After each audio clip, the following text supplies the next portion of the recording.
O'Reilly. You need parts? O'Reilly Auto Parts has parts. Need them fast? We've got fast. No matter what you need, we have thousands of professional parts people doing their part to make sure you have it. Product availability. Just one part that makes O'Reilly stand apart. The professional parts people. O'Reilly Auto Parts. Outdoor adventure won't wait for engine problems. Things like hard starts, rough performance, and lost fuel economy are often caused by fuel gum and varnish buildup. Seafoam can help your engine run better and last longer. Simply pour a can in your gas tank. Hunters and anglers rely on Seafoam to keep their engines running the way it should the entire season. Pick up a can of Seafoam today at your local auto parts store or visit seafoamworks.com to learn more. There's nothing like snook hook sets at dawn or catching a tarpon in the moonlight. Find your next fishing trip made easy on fishingbooker.com and experience the magic of the Sunshine State or any other destination on your fishing bucket list. Book a blue water adventure in search of sailfish or go snapper fishing with the kids. With over 6,000 captains and trips to choose from, planning your next one just got a whole lot easier. Download the Fishing Booker app on the Google Play or App Store or visit them online at fishingbooker.com to book your trip today.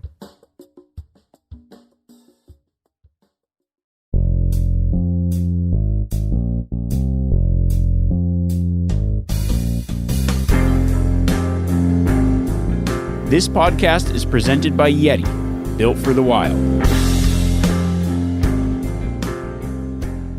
Welcome back to the Cutting the Distance podcast. I hope you've been enjoying some of the stuff we've been talking about recently, a little bit of small game, some still hunting. If you haven't listened to those, go back, check them out. For me, the small game season just ended yesterday. The last weekend of upland bird season was this weekend in Nevada. So me and my wife actually went out with a couple of friends, Mike and Dan, and we chased some chukar. It was a lot of fun. It was a lot of work. My wife did great. She shot her first chukar, so that was something to really celebrate about. One thing, growing up hunting chukar, you just kind of think that bird hunting is one of the toughest hunts you can do. Because I think after I've done a lot of big game hunts this year, and that was probably one of the more physically demanding hunts you can do, because you're walking all day, it's rough terrain, a lot of elevation gain, and it was just an awesome trip. I almost got a limit, one shy, and it wasn't for lack of birds. I mean, in full disclosure, I was just not making the best shots. But I got a few birds. We walked out of there with quite a few birds between all of us, and it was a great weekend. But this week, what I'm going to talk about is the questions that you guys have. So what I like to do is at least once a month or so, I try to just take a break from what I want to talk about and pull out a few of the questions that you guys send me and go over those, because I think that there's a lot of tips and tactics in those questions that are for maybe something that I am missing or haven't talked about yet. Maybe people need clarification. And then there's probably just a lot of stuff that's applicable for a lot of different people or different scenarios. So I like to just go through and answer a few questions. We'll just start it off. I'm going to kind of run through bullet point questions here. A lot of the questions that you guys email in. Now, if you are listening to this, you're like, well, where do I send my questions at? You can always send them in to me via social media on my Instagram at Remy Warren or Remy@themeateater.com. So that's the email for this. A lot of them here from there, and some of them I either reply to or get read on the podcast. So feel free to send your questions in. Now, this first question I think is probably will resonate with a lot of people, because I do specifically a lot of my podcasts based on Western big game hunting, mountain hunting, that kind of stuff. That's my bread and butter. That's my wheelhouse.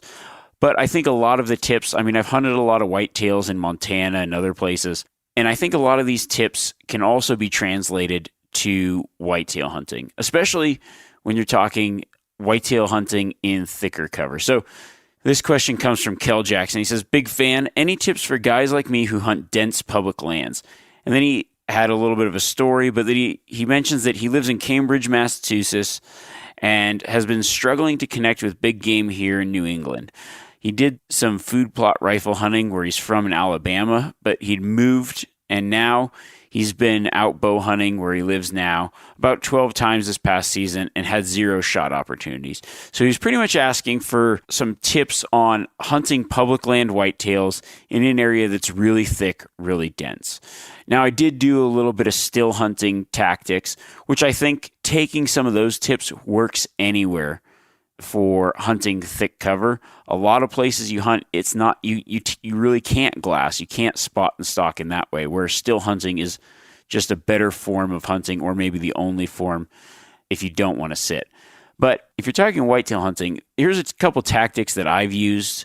I'm sure there's a lot of people out there that have a lot more experience with whitetails, but for me, I think kind of one of the true things about hunting a lot of different species is there's a lot of similarities in the tactics from place to place. So in Montana, I've hunted some public ground areas for whitetails. And what I did there was I like to do a lot of scouting in the middle of the day. If I'm in a new area, and this goes for a lot of other deer that have similar habits that might be fairly patternable.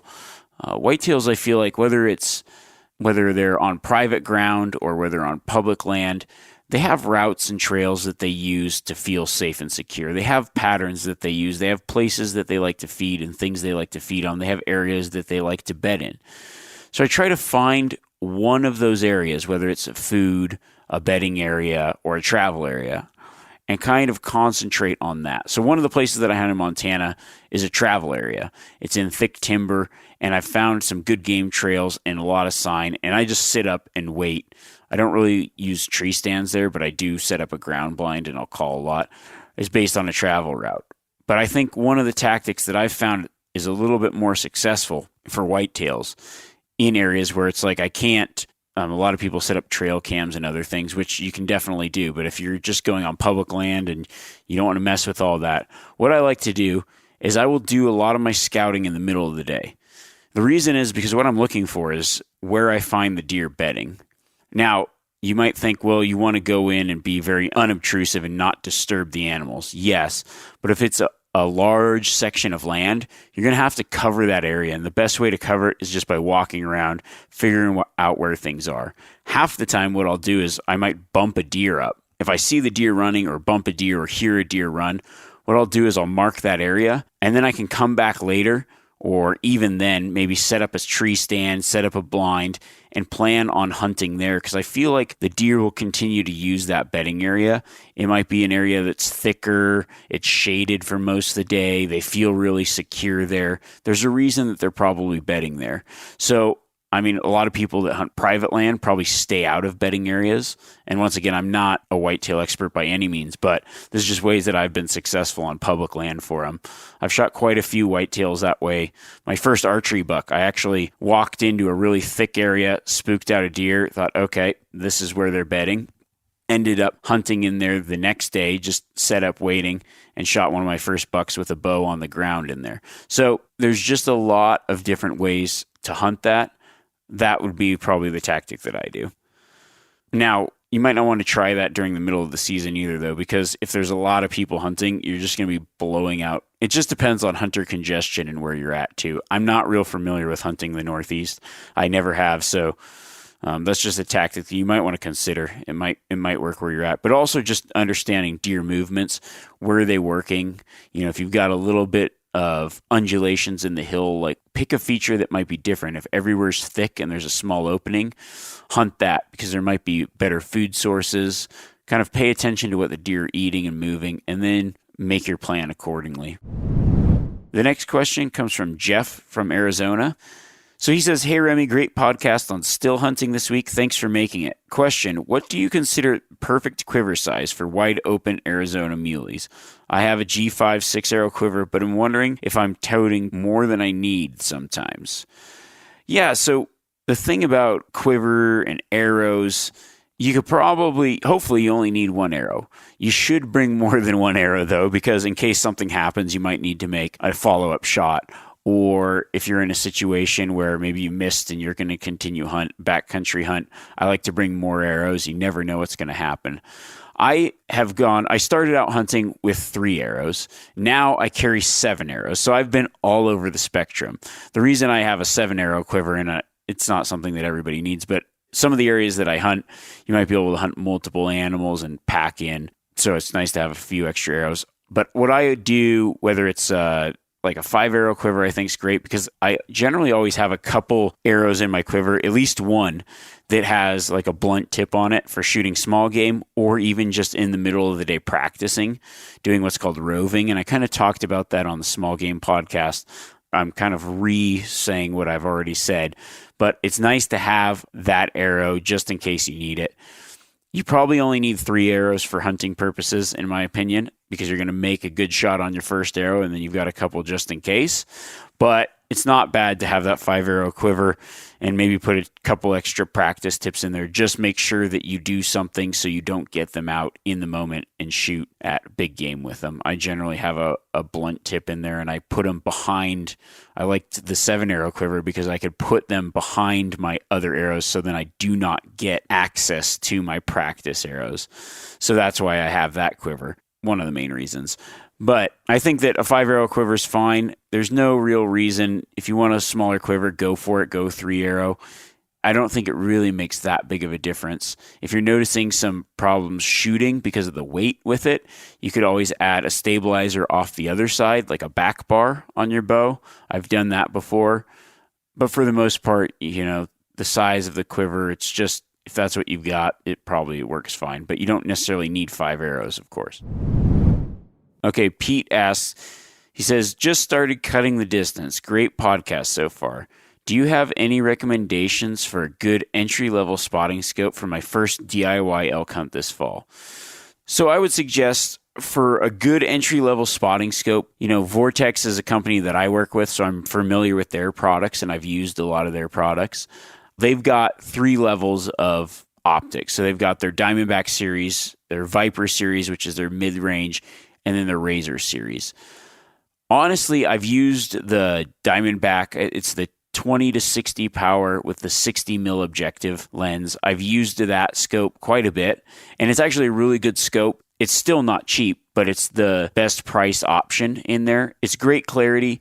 The objective lens, I like the smaller objective lens for elk hunting because it's just going to be lighter.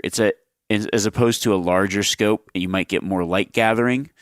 You kind of sacrifice a few things by having that smaller objective lens, but by having the larger objective lens, you're adding a little bit of weight.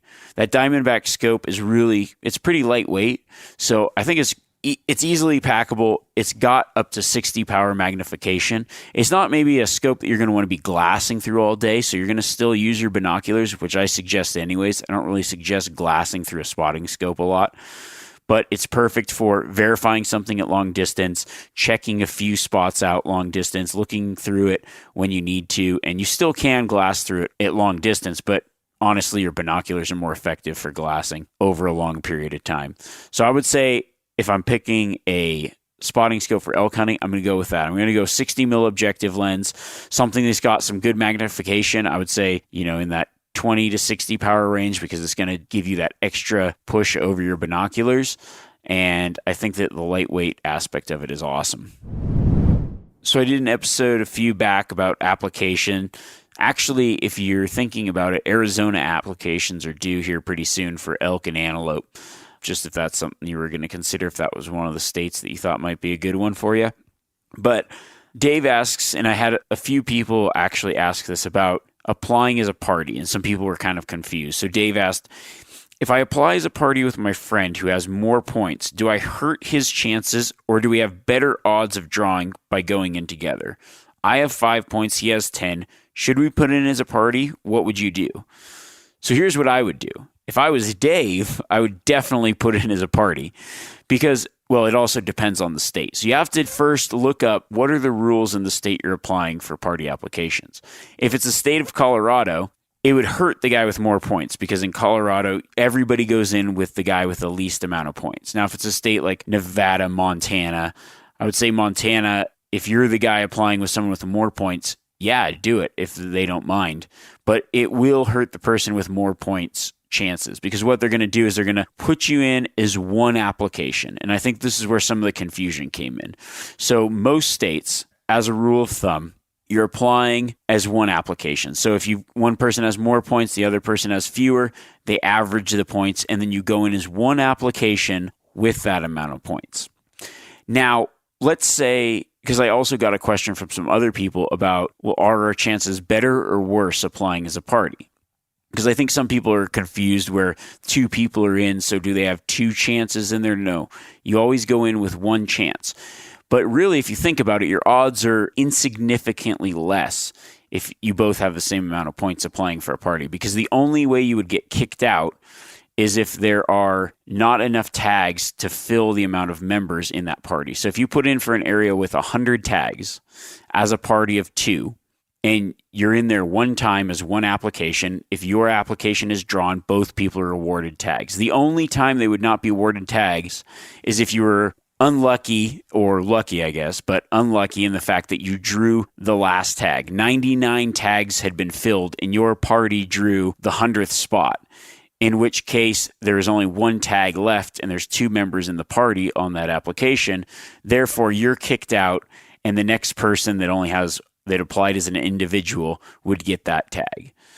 That you would never know any of that happen. That would all be done by a computer instantaneously. So I think you have to remember, if you're applying as a party, there has to be enough tags for every member in that party to receive a tag. Now, if you're applying in an area where you're applying in a party of 3 and there's only 4 tags, well, you have to be pretty high up to draw, but it might be statistically, it might be a hard unit to draw, and so you'd probably have to draw it as one of the first people drawn anyways, so it might not really change your actual odds of drawing. I hope that kind of answers that question for some people. O'Reilly Auto Parts are in the business of keeping your car on the road. O'Reilly Auto Parts offer friendly, helpful service and the parts knowledge you need for all your maintenance and repairs. If you're confused about what part you need, like what wipers are going to be the best, what replacement headlights are going to be the best, go into O'Reilly and talk to the people that work there, because they're great and they're super friendly, and they'll get you squared away where you walk out knowing you got the right thing. They've got thousands of parts and accessories in stock, either in-store or online, so you never have to worry if you're in a jam. Do you need your windshield wipers replaced? You need a brake light fixed? You need some quick service? They'll help you find the right part or point you to the nearest local repair shop for help. The professional parts people at O'Reilly Auto Parts are your one-stop shop for all things auto do-it-yourself, and you can find what you need in-store or online. Stop by O'Reilly Auto Parts today or visit us at O'ReillyAuto.com/MeatEater. That's O'ReillyAuto.com/MeatEater. We've all seen plenty of gadgets and fads come and go, but here's one product that stood the test of time: Seafoam Motor Treatment. Lots of hunters and anglers know that Seafoam helps engines run better and last longer. It's really simple. When you pour it in your gas tank, Seafoam cleans harmful fuel deposits that cause engine problems. I'm talking common stuff like hard starts, rough engine performance, or lost fuel economy. Seafoam is an easy way to prevent or overcome these problems. Just pour a can in your gas tank and let it clean your fuel system. You probably know someone who has used a can of Seafoam to get their truck or boat going again. People everywhere rely on Seafoam to keep their trucks, boats, and small engines running the way that they should the entire season. Help your engine run better and last longer. Pick up a can of Seafoam today at your local auto parts store or visit SeafoamWorks.com to learn more. There's nothing like snook hook sets at dawn or catching a tarpon in the moonlight. Find your next fishing trip made easy on fishingbooker.com and experience the magic of the Sunshine State or any other destination on your fishing bucket list. Book a blue water adventure in search of sailfish or go snapper fishing with the kids. With over 6,000 captains and trips to choose from, planning your next one just got a whole lot easier. Download the Fishing Booker app on the Google Play or App Store, or visit them online at fishingbooker.com to book your trip today. So I got another question here about some early season elk hunting. Sean asks about elk hunting when elk are not calling or very vocal. He had an archery tag in an area a couple of years ago, and it was during August. And he felt like the 2 weeks that he hunted, it was just a long game of cat and mouse, and nothing really responded to the calls. So any tips if you happen to have an elk tag early season or earlier in the season? There's quite a few states like Utah and Nevada where the elk season for archery is actually pretty early, end of August, and then kind of goes into September. So one thing, it kind of goes back to the application strategy. You got to look at the season dates when you apply and understand what type of hunt it is going to be. So sometimes in August, depending on where you're at, the elk might start calling, might be vocal. But for the most part, hunting early September or late August, the elk aren't going to be real responsive to calls. So your strategy on that kind of hunt is going to be more spot and stalk. You might be able to throw out some locator bugles and get some elk fired up just to kind of figure out where they are, but they might not really want to come to calls. Now, you can go back and also listen to the Calling Silent Bulls episode that we did. I think it's toward the beginning, maybe episode 6 or 7. I'm not even sure, somewhere in there. But I think you kind of have to take that as, okay, I'm going to alter my strategy. Yes, I'm bow hunting, but it's better to probably spot and stalk. And then you may also want to consider sitting water. Sitting water is a great way to hunt elk early if you're in an area where there's limited water. But most of those early hunts are in places that the elk don't necessarily have access to water everywhere. So it might be a tactic that you want to think about. And maybe I'll just touch on this a little bit now. I think maybe later in the year I'll talk a little bit about tactics for hunting wallows. I think a lot of people are kind of confused on wallow hunting because people think, oh, I'll put up a tree stand over a wallow and hunt elk.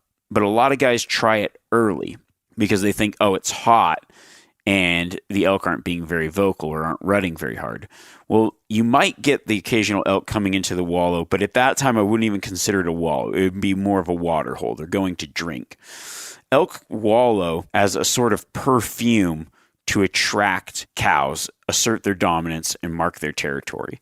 So what a bull elk does when he comes up to a wallow is he stands there, he urinates in the wallow, then he rolls around in the mud, and the mud holds all that scent on him, and it's more of a pheromone attractor to tell everything else that he's the dominant bull in the area. And he'll tear up that area. He'll cover himself in mud. It's more of a mating display and a way to attract cows and assert his dominance over a territory and over an area. And then other bulls will come in and check that wallow to see if another bull is trying to claim cows in that area. So they'll use it in a lot of different ways. One is to just as pheromones, almost like a cologne station, and then another as kind of like marking their territory and seeing what else might be in there and who else is dominant. So wallows actually pick up as the peak of the rut picks up, but they're a great place to target when you might be hunting an area that the elk are call shy or not responding well to calls because they're locked into the rut, but it's the peak of the rut. So you could get those bulls that have a harem of cows. They aren't going to come to maybe a lot of calling, but you might be able to ambush them at a wallow when they go to do their ritual of rolling around in the mud and pheromoning up. Now, we talked a lot about some small game stuff lately, especially because a lot of the big game seasons have been over, and I just wanted to touch on some great stuff for beginning hunters and just some awesome fun ways to hone your skills and things to do and to get you out there. I think this is a really good question that just hasn't been talked about very much. So Isaiah from Mountain Home says, I'm an adult onset hunter and I've learned a ridiculous amount from your podcast. So big thank you. The only successful trip I've had so far, in the sense that I came home with something, was a day trip with my dog on the last day of quail season. I didn't kill any quail, but I did get a jackrabbit. And having read all the recipes on Meat Eater and Wild and Whole for the old long ears, I was stoked. However, I got myself all worked up thinking the meat was going to spoil if I didn't skin it right away, so I hastily skinned him and wound up getting hair and dirt and whatnot all over the meat and just felt like it was poorly handled and is going to be gross when I cook it. My question is this. On a mild day, say about 50 degrees with no clouds or wind in this case, is it really all that important to get small game critters cleaned up as soon as possible to prevent spoilage, or can they wait a while before all that, like a couple hours when you get back home or to camp or whatever? That's a great question. So with small game, for the most part, even earlier in the season, if I'm out chucker hunting or bird hunting, I always wait to clean the animals till at least I get back to the truck. There, you should have a cooler if it's hot out, or I always have a cooler and then some bags and everything. So I just process them there, but I leave them whole in my vest for most of the day while I'm hunting. I've never had any birds go bad. I mean, you have to understand too, right when you shoot, say you just shot a rabbit, its body temperature is going to be warmer than the ambient air temperature. So it's still, after you shoot it, going to take a little while for it to cool down because it's actually cooler outside than the animal's body temperature is. So it will cool down. So it would have been no problem if you have a bird vest. Probably if you're bird hunting, you've got a bird vest. You also have to think about, you aren't keeping it in the direct sunlight. A bird vests are great, or a pack or something is great because you can put the bird in it, the rabbit in it, whatever, and it's not actually getting direct sunlight. The vest itself kind of shades it and keeps it a little bit cooler. Now, if it's really hot out, I would definitely, on rabbits, I'll just gut them right there. So I'll just cut a little slit in the belly, pull all the guts out, and go. I've even done that with upland birds early, or ducks in the marsh. If I'm going to be out there for a while, it's warm, I just make sure to keep them in the shade. I may gut them, but if there's a lot of flies around, I actually just don't, because I don't want flies creating a mess, going in, laying some eggs and all that stuff. But for the most part, just keep them out of the shade and somewhere cool. On a day like 50-degree weather, you're perfectly fine. Now, when you get back to the truck, especially if it's a warm day, I'll definitely process it right there when I get back, skin it. You can use your tailgate, maybe even have a little butcher station set up.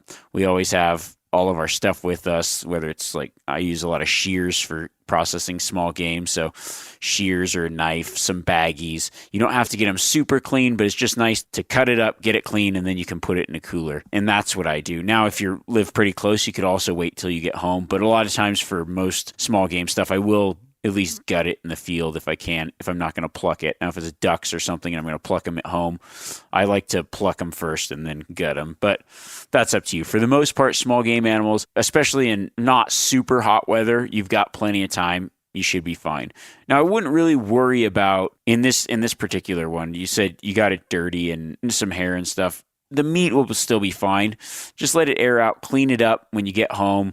You can wash it off. Just make sure you dry it before you store it. So what I'll do is I'll wash it off in the sink under cold water, get the dirt and any hair off. You could even use a torch to singe the hair if you want, and then wash it again. And then just put it in the fridge and you should be fine. There's actually 3 questions here. So Jordan wrote 3 really good questions. I really liked some of these. They're great questions, but I think I can answer them fairly quickly here. So he says, on the podcast and in Solo Hunter, you leave your pack and shoes behind a lot. I know that's advantageous for being stealthy, but does it ever impede your ability to make a move on an animal because you're caught between your pack and the animal? And I think what he maybe means by that is you're thinking okay, I can't leave my pack here the whole time the animal's moving off. That happens a lot where I'm stalking in and then the animal moves and it's well, do I go back and grab my pack or do I just continue restocking? It's very situational. Now, I also really take my shoes off and my pack off in situations where the animal's pretty stationary, and it just depends on how everything's set up. Sometimes I end up stalking and not taking my pack or shoes off if it's more of an ambush stalk where the animal's moving, I'm trying to get into position, I don't have time, I got to be there while the animal's there. Then I just prefer to say, okay, I'm going to sacrifice a little bit of stealth for just being mobile and not having to worry about going back. Now, a lot of times what I will do is I'll have my Onyx maps ready to go, and if it's something where I might be moving a lot, I'll definitely drop a pin on where I drop my shoes and my pack, but I've gone as far as 2 miles without my stuff. Now, I do carry what I like to call a pocket water, because I sometimes will put a small water bottle or some form of water in my pocket, and I always have my flashlight or headlamp in my pocket as well. If I drop my pack, I want to make sure that I have a couple of things that I may need in case I go a little bit further or the stalk takes longer than I was expecting. So that's always good. But there are those times where you think, okay, it's moved, But then you have to really assess the stock and say, okay, if I continue now, am I just pushing it? Am I trying too hard when I can just pull back, give it a minute and reset and figure out a better way to stock? Because sometimes you get in the moment and you just keep chasing and pushing it in a way that because you're so close, you're rushing and you aren't making the best stock possible. So in those situations, I think, okay, I'm going to go back, grab my shoes, grab my pack, and really think about this. Maybe there's a better way to do this. The second question was, you did an episode on fire and how to hunt burns. Do you treat logged areas the same way? Yes, I definitely do. If you live in big timber country, like in Oregon, Washington, a lot of places in Idaho, I mean, even places, I would even imagine in the Northeast or other areas, their logged areas create great habitat for elk, but also for deer because they create that new growth and that new browse. Now, a clear cut might be an eyesore, but it definitely builds habitat. It bolsters populations for a lot of animals, and it's a great place to hunt. I do target clear cuts quite often, especially in heavily timbered areas. Clear cuts are a go-to for me. I treat it just like a burn. So if you're in an area where there's not a lot of burns, but there's a lot of clear cuts, that's a great place to hunt. It's a great place to start. Even areas that have been thinned, where they aren't completely clear cut, but they're thinned and logged out, I found those to be really productive because they get better grass growth underneath, yet they still provide shelter and everything that animals need for good habitat. So those are some awesome areas to key into. And I actually saw that onX has a timber cuts overlay as well, just very similar to the fire overlay. So that actually might be a good one to talk about in the future, is hunting some timbered logged areas, because I do hunt those a lot and it's very successful. The third question is, I have no moral issues with shooting a bedded animal, but I've heard and seen shots go wrong because vitals and muscles can be a little different position when the animal is bedded versus standing. How do you treat a bedded animal to ensure a clean kill? That's a really good question. Now, it's kind of a funny thing where some people think, oh, it's not ethical to shoot a bedded animal, but it's very situational. I think if you just throw blanket ethics over everything and say, oh, it's bedded, so you shouldn't shoot it, that's not always the case. Sometimes you get a better shot on an animal that's bedded. It's not alert, it's not moving, its vitals might be perfectly exposed. While an animal's laying down, their vitals are moved in different positions. Sometimes the shoulder protects it, but there are shots on bedded animals that can be an extremely clean, ethical kill. And I don't think that it doesn't make it give the animal any less advantage because it's laying down. So there's a lot of times that I've taken a shot on an animal that's bedded. What I do though, is if I'm going to take a bedded shot, I really analyze it. Because if you're taking a shot on an animal that's bedded, you probably have a lot more time. I'll only take a bedded shot if I have a clear line of sight of the vitals, and you kind of have to understand the way that the animal's laying. So a mule deer, I actually just did a deer hunt this year where I shot a bedded deer with my bow in Nevada. It was on a Ridge Reaper film. But that deer provided a perfect, clean broadside shot. I had a spot that I could aim at, and I looked at it closely with my binoculars to see where the bone structure of the shoulder was before shooting. That's something that I'll do a lot on a bedded animal. Even if I'm bow hunting, I'll use my binoculars at that close range, because you can actually see the ribs, you can see the shoulder, you can really see a lot of the definition by looking up close at close range. And then I can say, okay, here's where I'm going to aim. Now, if it's quartering to me, it's really hard to make a successful or ethical quartering to bedded shot. So I try to find those shots where, okay, he's bedded, I can maybe move and shoot quartering away or broadside. I see the way he's laying and where his vitals might be. And I really just pick a good spot, analyze the shot, and shoot. It's no different than an animal that's standing. You have to really analyze where you're going to shoot, pick the right spot, and hit the right spot. But it can definitely be done ethically and successfully on a bedded animal for sure. That's all the questions for this week. But as always, feel free to write any questions in. If I didn't answer some of your questions that you might have, feel free to write them in. You can reach me at remy@themeateater.com, or you can always get me on social media as well, at Remy Warren. I generally try to Most of the ones that I reply to on social media, it's just easier for me, but please keep sending the emails in because those are generally the ones that get read on the podcast. So if you have a question that you think a lot of people might want to hear about, shoot us an email at remy@themeateater.com, and I'll try to get to as many of them as possible. Also, just keep them flowing because it'd be nice to add a couple of them to some of the other podcasts as well. I love just hearing from you guys. I've said it 1,000,000 times, but I'll say it 1,000,001 times, maybe, well, and then 1,000,000 more. This is really just to help make you better hunters. So if you have ideas on podcasts you'd like to hear, things that you want to know about, I just compile all that and then I start talking about it. So some of the stuff about the new hunters, some of the small game stuff, it's all from everybody that listens. So I want to make sure that there's stuff out there that you're hearing. And I think some of the things that I've been seeing a lot, stuff from guys in New Zealand and Australia about some of the species there. So I think in coming episodes, it's going to be fun to maybe talk about some different species where you got the guys from over there got to listen to all the species from over here.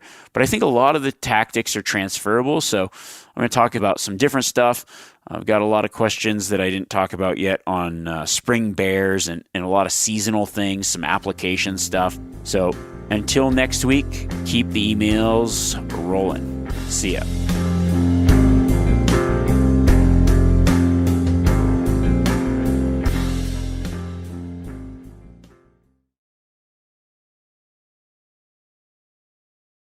Outdoor adventure won't wait for engine problems. Things like hard starts, rough performance, and lost fuel economy are often caused by fuel gum and varnish buildup.